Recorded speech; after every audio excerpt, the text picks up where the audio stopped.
Hello and welcome to episode 345 of Sutton and Back Family Style. I'm Jason.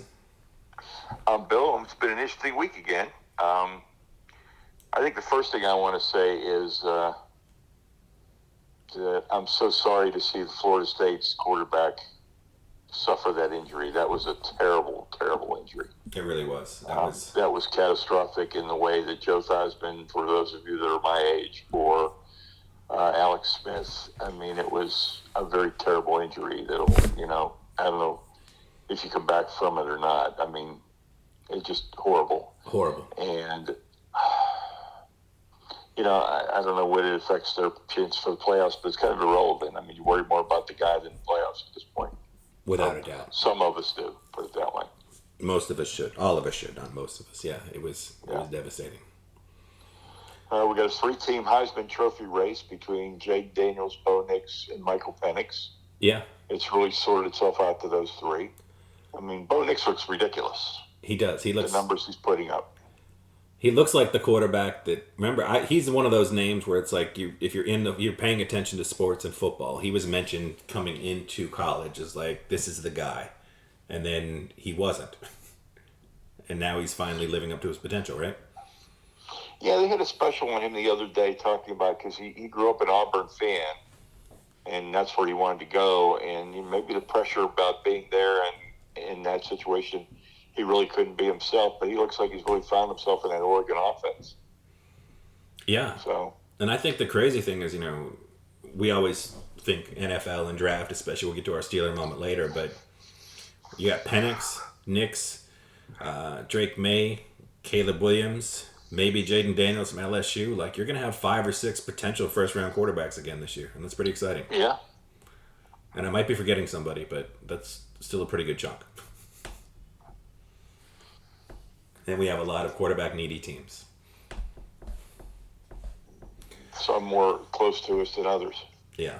Yeah, the Florida State thing's a bummer because they're currently 4th or 5th, depending on which pool you're looking at. And yep, and they'll play in the ACC championship game. Yeah. And I would envision them running the table going undefeated. I think so. But as far as their national title hopes, losing the quarterback is definitely Well, we know that Ohio State or Michigan, one of them's going to have a loss, so one of them's going to be out. Definitely. And I think if you're the committee, you're obviously rooting for Ohio State to win that game. And then you got, Alabama will play Georgia. Yes, they will. And if Alabama wins, that'll be very confusing. If Georgia wins, that knocks Alabama out. Mm-hmm. Then you got Washington, Oregon. I think one of those two teams is going to get in. I do too. I think we got definitely, assuming Georgia wins, Georgia's in, and that's easy. The winner of Ohio State, Michigan is in, and that's probably easy. And then, like you said, if Florida State runs the table, which seems like they probably will, they're probably in. And then, hopefully, like I said, hopefully Georgia takes care of business. Because if it's Alabama with 1 loss, Georgia with 1 loss, both in a close game, we're getting both those teams in the playoff. That's just the way it's going to go, right? I agree. And, this is another one of those years where you should have more teams in because you're probably going to have a 1-loss Texas team in there. Not going, but in the running, but not going. Yeah, it's been crazy. Just because we're still hot on it and we're moving from college to pro, we're probably going to start with our Steeler Minute, right? Very frustrating. Extremely frustrating. And we don't have a quarterback. We don't have an offensive coordinator, and we don't have an offensive strategy or philosophy. No. And it's, Chuck's Okafor, who was the Steelers' starting right tackle, has been benched since he spoke out about the offense. Najee Harris went off this week about the offense.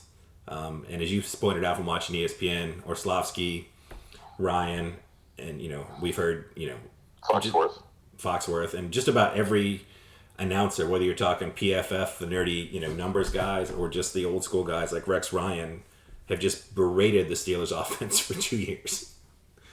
And their point is, even when it's a good play, it's not built in a series of it's not an offense. It's just, here's a good play we actually ran out of the non-predictable stuff we normally run. But there's not like a philosophy. There's not a, we're going to do this, and then this, and then this, and this will build on this, and this will open up this for the second half. Like, none of those things seem to be happening. No, and I mean the description was they don't have an offense, they run plays. Yeah. And I agree with that. I mean, there's no rhyme or reason. And the other thing I thought was funny, because you've talked about it and you said it, and my brother has said it.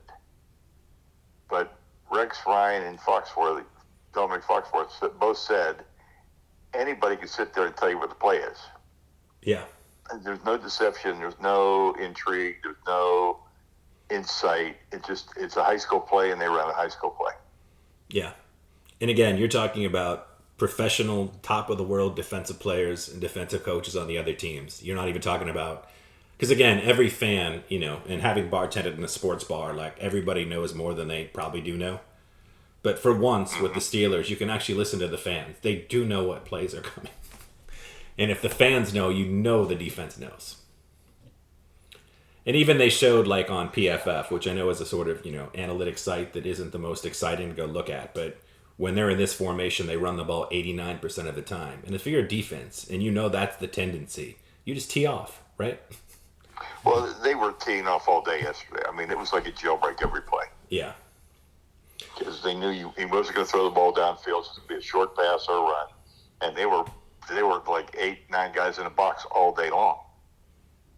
Yeah, and you're not worried about Kenny Pickett, who does not have the strongest arm, seems allergic to throwing over the middle of the field, and misses receivers all day long. And as you told me earlier that he's played 23 games and he's thrown 13 touchdown passes. Yep. That's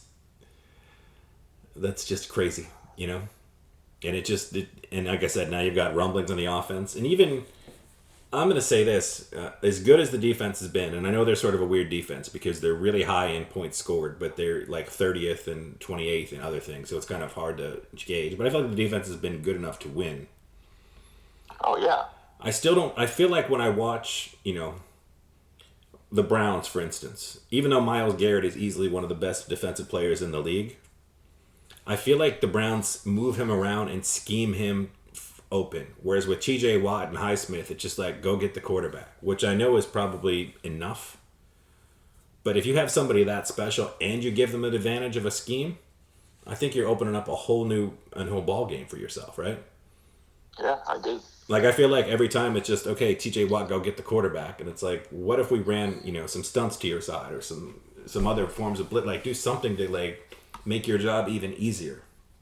And I don't feel like we're getting that coaching wise either. And yet, as we talked about before we came on the air, or the pod, however you refer to that, they have like 5 more really winnable games. Because they get 2 games against the Burrowless Bengals. They get New England, who seems like they don't want to win, and a few other teams, and all of a sudden it's like, there's your 10 wins. So, I just don't know. Well, let's move on to... I got another bad statistic for you. Okay. Since 2020, so we're talking not even 3 full seasons. Yeah. The Chargers have 14 losses of 3 points or less. Ooh. That's a really bad stat. It is. And they're everybody's darling to start the season. He's my pick. He's absolutely my pick for the next coach to get fired. Not the next coach that should be fired, but the next coach to get fired. Yeah. And that's a team, I don't know what they would do, but, you hear the Robert Kraft rumblings, and I know Bill Belichick is in his late 70s, but I think you could bring a Belichick to that team, like his discipline and some of the other stuff. And Justin Herbert as a quarter, I think that could be a real nice pick to pair. And, or if they want to trade the Steelers, a nice pick for Mike Tomlin, I would be okay with that as well. I would be too. I think most of Steeler Nation would be, sadly. And again, we, as great as Tomlin is, like, he has become somewhat of a broken record with the standard is the standard. Football is football, inches and just, we've heard all the cliches over and over again. It just doesn't seem like things are moving in the right direction. Well, what do you think about who are your hottest teams right now in the NFL? I mean, I think, Jacksonville looked really good this week, coming off, I think they lost 2 in a row, but they looked really, really good. Houston, I think if I'm a Houston fan, I'm super excited, right? They're way ahead of schedule. Way ahead of schedule. I feel like I've got my quarterback, which is, just everything in this league. And you've got a nice defense. I like D'Amico Ryans as a coach. Obviously, the Eagles are 8-1, and they haven't looked dominant, but they're doing what good teams are supposed to do, which is what Detroit did this week with Chicago, right? Right. Like, you're Detroit, who another very hot team. You're down by, I think, double digits at one point. And that's a game, if you're a bad team and you're for Detroit from the last decade, you lose. You crap the bed. But they came back, and they almost covered the original spread. And then obviously San Francisco. Yeah, they looked really good yesterday, but they played the Buccaneers. They did, but Who's your pick tonight? Tonight? Big game.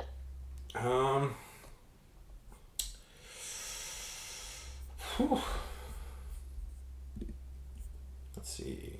Who do I like tonight? I don't even know. I guess. I think I'm going to take the Eagles primarily because it's at home. Well, it's Philadelphia at Kansas City. Yeah, Kansas City. Oh, it's at Kansas City? Yeah. Oh, never mind then. That's why it's tough, because I think the Eagles are a better football team. And I think they can shut down this I think they can shut down this Kansas City offense. Kansas City, I think Rashee Rice is starting to look like a pretty nice pick as far as a receiver goes. Yep. But they don't really have any. It's basically him and Kelsey, and then the backup tight end, and sometimes Jeremy McKinnon. Like, I know they just won the Super Bowl with basically the same squad, but they just don't look scary on offense. No, because they don't have the Tyreek Hill. They don't have the guy, the game breaker, that on any given play something could happen, unless it's going to be number 4. Yeah. And occasionally,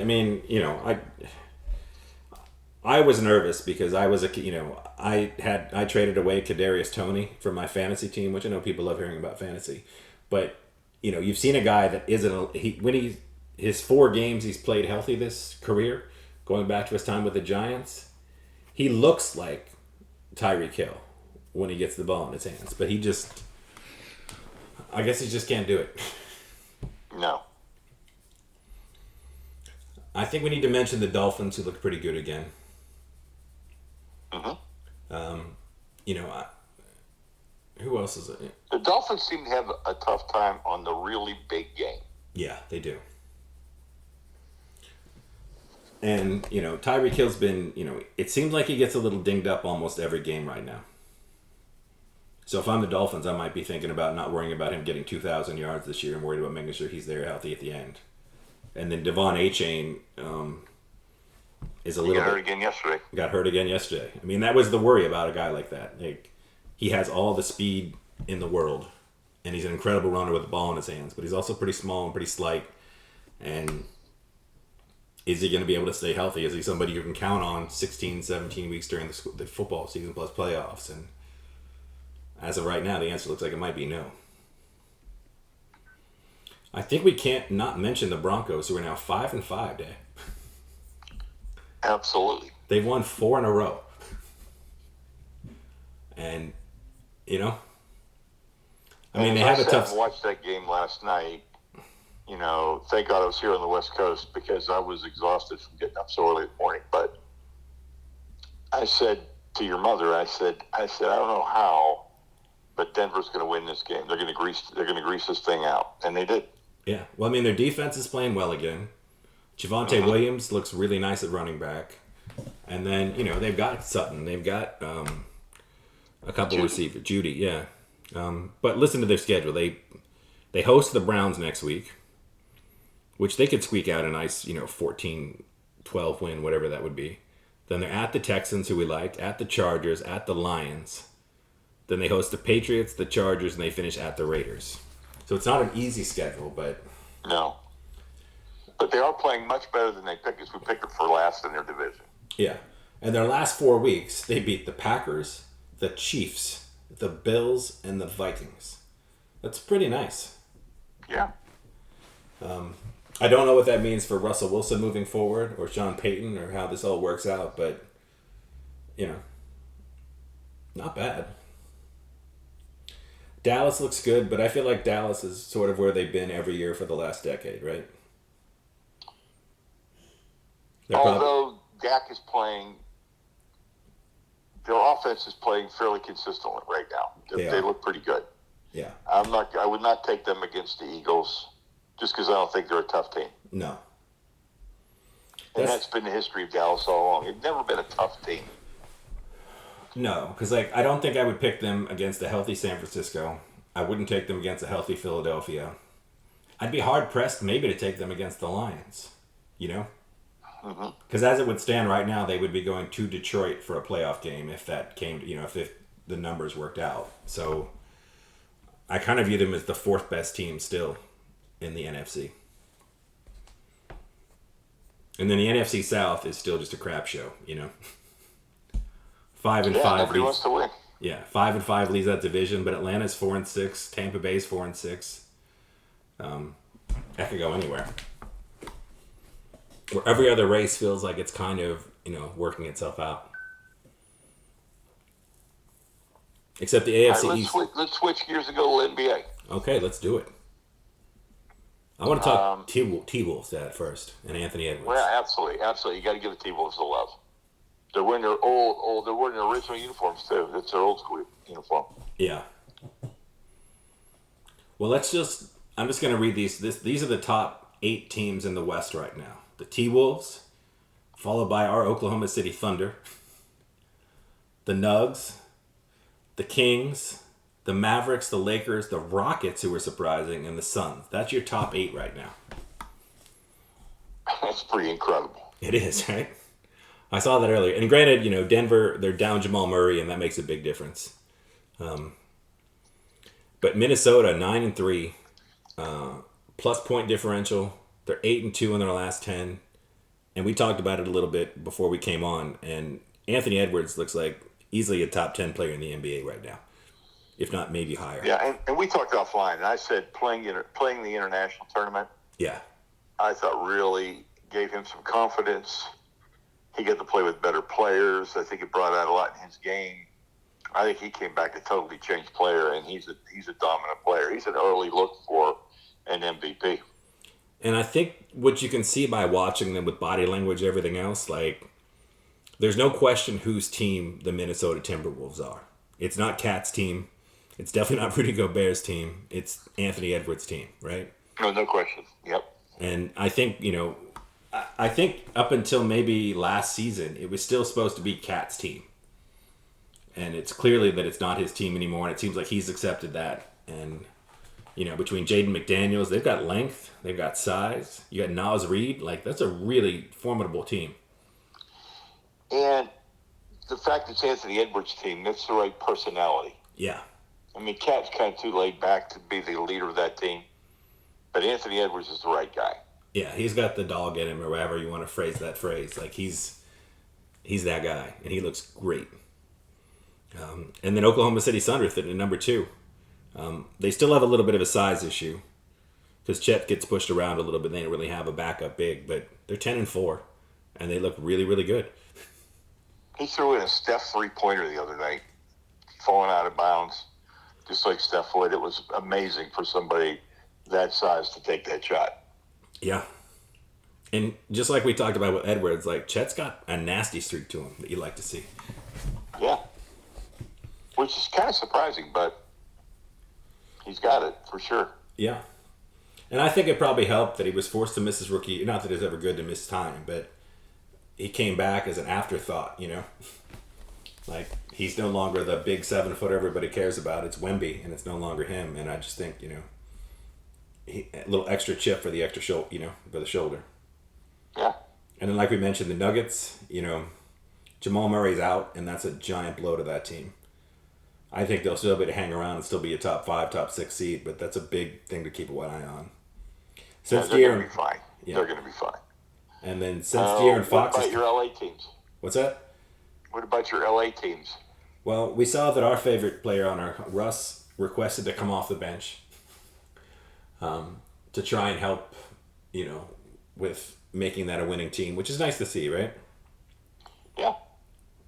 I think he probably saw the writing on the wall that he was going to get thrown under the bus, as the scapegoat for this team. They didn't perform well.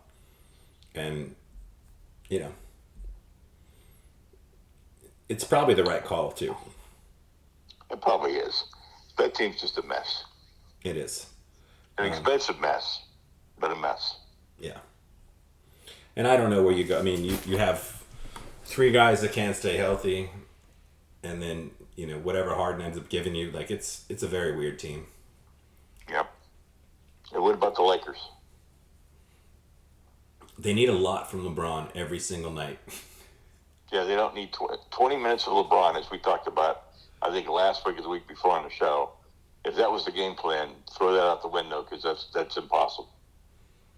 And I know Chuck and Shaq, I heard them talking, they feel like part of it is Anthony Davis' conditioning, that he can't be consistent, but that's his one consistent trait, is that Anthony Davis is inconsistent, right? You might get it 20 and 20 one night and, 9 and 6 the next, and it seems like we have enough evidence that that's who that dude is. And that's not what the Lakers invested in. That's not what they wanted. So that's tough. I guess we probably should, since it happened during this past Sunday podcast, Draymond, who they made fun of on Saturday Night Live the other night, talking about choking Rudy Gobert. Yeah. I mean, Draymond's really getting out of hand. He is. He's like, I don't know. I didn't, I thought there was a little bit of credibility in that Steph wasn't playing. He didn't want to play, so he tried to get thrown out. I'm not dismissing that. No, you saw that they showed those stats. He gets thrown out at a rate of over 10% when Steph isn't there and under 2% when Steph is there. Yeah. But it feels like there's got to be a better way for him not to have to play. If you have a chance, watch. They have I forget, one of the featured players played Draymond on SNL News this week, and they were just questioning him and why he does what he does. And then they pointed out, like, he said something, and they're like, "Well, you punched your own teammate last year," and he's like, "Oh yeah, I did do that." Like, he's just been a little out of control, and they're sitting at 6-8 in the 10th spot right now, which isn't great, right? No. And then in the East, Boston, Philly, Milwaukee, Miami. That's your top 4, and that makes sense, right? Absolutely. I mean, that's who everybody said was going to be there. Then you're followed by the Magic, which is nice to see. The Knicks, the Pacers, the Cavs, and the Hawks. I mean, but those top 4 teams are all the teams that are always in the playoffs, always winning, and they all look good, Well, speaking of the Hawks, which is a team you've always liked, I have. I have to give a shout out to the Hawks New Jersey patch partner. Okay. You know who it is? I don't. The YMCA of Metro Atlanta. Oh, where are they getting that kind of jersey money? I have no idea, but I'm going to shout it out because that blew me away when I saw that today. So I got to do some research to find out that deal. The announcement this morning didn't mention any funds at all. So I'm wondering if it's kind of like a good partner kind of a thing, and I don't know, a 1 year, I don't know what it is, but it's really intrigued to me. But I applaud them for promoting the YMCA. Oh yeah, that's great. And then I guess our last NBA thing is Wemby had 8 blocks the other night, which, I think that's what we're going to get from Wemby this year. We're going to have a couple of just those games where you're just blown away, and then the other time, he's a rookie playing with a team with not much talent on it. But he's still fun to watch, and he's an absolute freak. He is fun to watch. But, I mean, yeah, they've got to add a couple pieces, and they will. I mean, they'll attract some free agents. They've got money to spend. So, yeah, and they'll probably be drafting fairly low again anyhow. I think they currently, as it stands, I'm pretty sure they have the worst record in basketball. Did they have the worst record in basketball? Detroit's got 2 wins. The Wizards have 2 wins. Now the Spurs have 3. Yeah. Yeah. I thought Wizards Detroit are bad. Yeah, I thought Detroit would be a little bit better, but I thought Detroit would be a little bit better too. I thought Detroit should be I was kind of thinking they would be at least a 500 team this year. Well, and then our last bit of exciting news. You know who has the most wins in our in-season tournament so far? Uh, It's only 3 wins because we've only played a few games. But It was only 3-0. the Lakers No, are who? the Lakers are 3-0. LeBron wants that in-season tourney. Let's throw that on the Jordan debate. We talked about it a little bit. I think some of the court designs are atrocious, Yeah, but the ones that have the lighter colors, look pretty good. I like those. Yeah. The dark colors looks like it's hard to see the basketball. Oh yeah. But like I saw Oklahoma City's, which had the light blue and the gold and silver. I thought that looked pretty good. it does. And again, as we spoke, like it you do know when you turn on a game if it's a tournament game, which is, Yeah, I mean, and having worked in the NBA, let me give you my take on the in-season tournament. please. Here's my take. Whenever I worked at the NBA, we always sold out opening night, which was like the first week of November. Now it's kind of the last couple of days of October. We always sold out opening night consistently all the way across the league. And depending on who the teams are, there were sellouts between then and Thanksgiving, but the majority of teams' attendance picked up Thanksgiving week. And I always was making the argument that, you know what, we should just have make a big deal like baseball's opening day. Our opening week should be Thanksgiving week.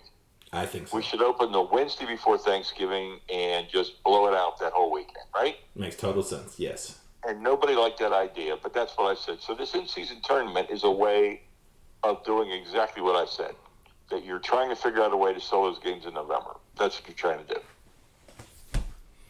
Yeah, I know the tournament is basically not, it's only adding, 2 games total to the schedule if you win it, I think, or 1 game.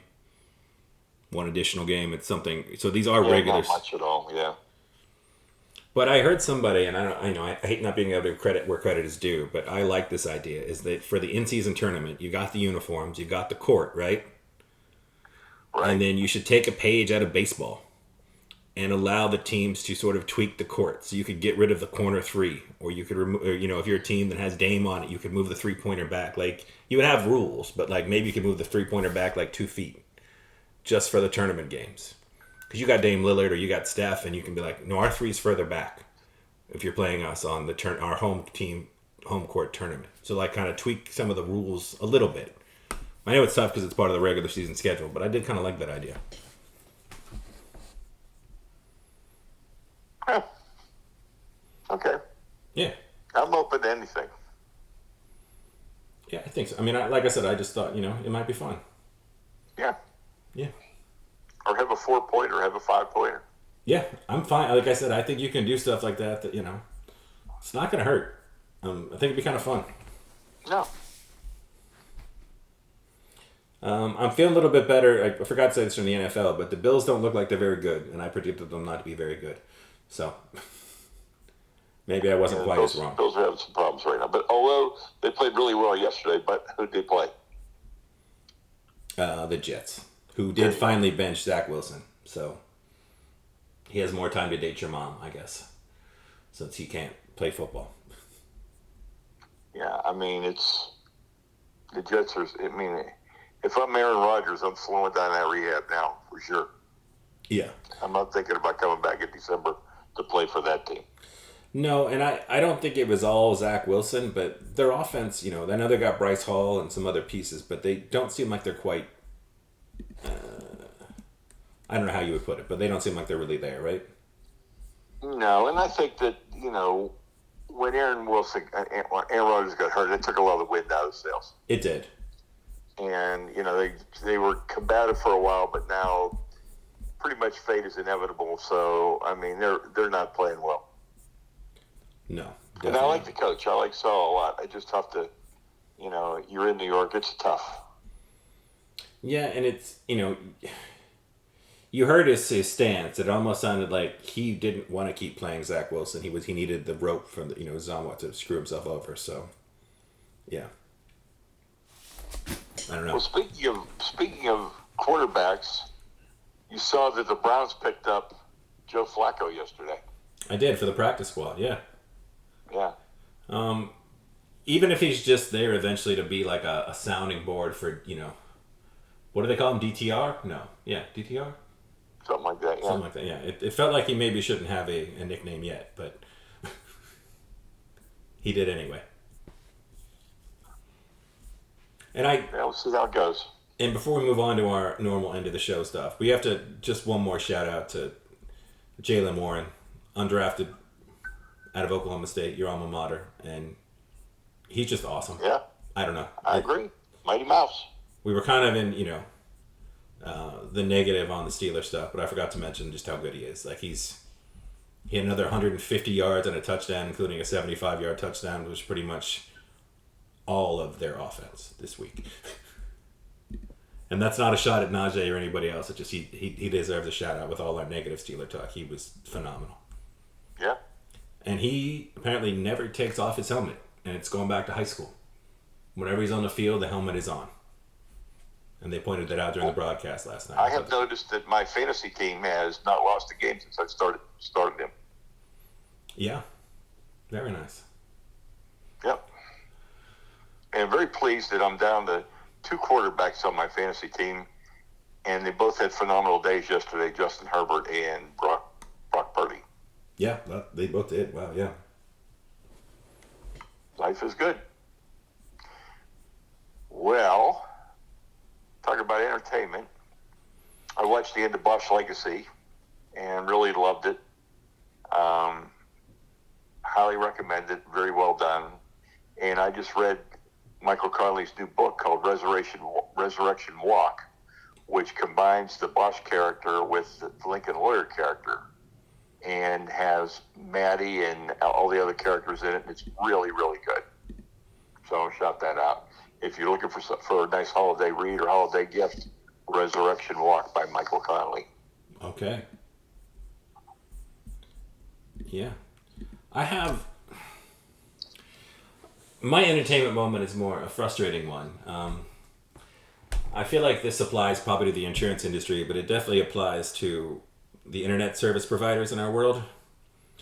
I feel like they've established a cartel of crappiness, where if they provide just mediocre enough service and mediocre enough, I don't think they're all in a room laughing, making plans like Mr. Burns on The Simpsons, but it does feel like they've all decided we're going to put out pretty mediocre product. Eventually all the numbers will be there and we'll be just fine without having to actually do any good work. So that's a non-shout out to every internet providers. We've had all the ones in New Orleans and they're all pretty terrible. I can't argue with that. No. And it's just, it's a real bummer. That's all. Food moment. I went back to Mr. Friendly's at Columbia, which I've shouted out every time I go, and had another great meal. I had crawfish encrusted snapper, and I posted a picture on the internet. It was to die for. It was a great meal. And then yesterday out here in Newport Beach, we went to Gulfstream, which is one of the top tiers of the Houston's chain, and Sharon and I split ruby red trout and mustard barbecue beef ribs. Okay. And both of those things were outstanding. Nice. And we've had them before, and we just went back yesterday, and it was still on the menu, and they were both tremendous. And I'm hoping to have my dinner at Mama D's either tomorrow night or Wednesday night. Some great homemade beef ravioli. Well, the wife and I are both off this week, so we plan on leaving the house tomorrow and trying to find a restaurant we've never been to, even if we have to drive a little bit further out of the way. So hopefully I'll have something in the coming weeks to tell you guys about. It's a new restaurant that we haven't actually mentioned on here before. And so staying on this eating out theme, Sharon and I had decided that the week of Christmas, since it's just going to be Sharon and I, we're going to go out to dinner 3 or 4 times. Okay. To a different restaurant each time and leave $100 tip. Oh, very nice. So that's what we decided to do for our way of trying to make Christmas a little special for someone. That sounds great. So we'll probably go to some lower tier restaurants where giving a waitress $100 tip will be memorable for them, and that'll allow them to do some really interesting things. Agreed. That's awesome. Yeah, because I don't think. Yeah, I haven't had anything interesting to eat this week, sadly. How about the worst name for a basketball tournament? The Bad Boy Mowers Women's Battle for Atlantis Championship. It's a mouthful. It's two mouthfuls, and I think that's the problem. Yeah, that's not great. Yeah. Well, everybody should enjoy their holiday. We got Thanksgiving coming up, and then it's going to speed through with Christmas and other things. I don't think we've figured out our schedule, but we'll definitely have a number of podcasts. We might miss some during the Christmas break, right? Yeah, we might. I want to shout out if you're looking for food as a gift.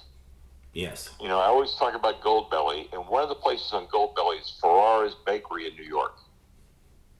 And I would go to either Goldbelly or Ferrara's Bakery and look at the things you can send people as a holiday gift. People like food. And I've highly recommend. I've had their lasagna, and it's tremendous. And I'm just looking at a chocolate mousse cake, and we're going to get that we're going to have that over the holidays. But I mean, their stuff is really good. So if you're looking for something, Ferrara's Bakery, either on the Goldbelly site or on their own site. Okay. Yeah, and people like getting food for holidays. It's always good. Or anytime. Anytime. But yeah, definitely. All right, enjoy the Monday night game. No Taylor Swift tonight, but enjoy the game.